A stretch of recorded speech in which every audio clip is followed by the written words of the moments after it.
Materi dalam kegiatan ini cukup padat, yaitu menghitung kebutuhan belanja pegawai, belanja barang, dan belanja modal.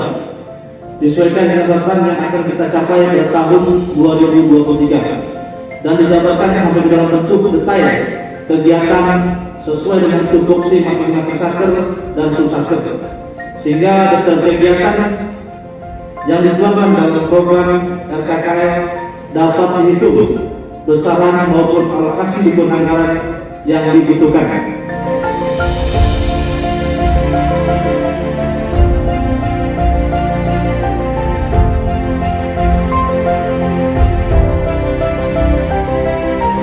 Kepada seluruh peserta, kami mengucapkan banyak terima kasih atas keseriusan dan kesungguhan para peserta selama mengikuti rangkaian kegiatan ini.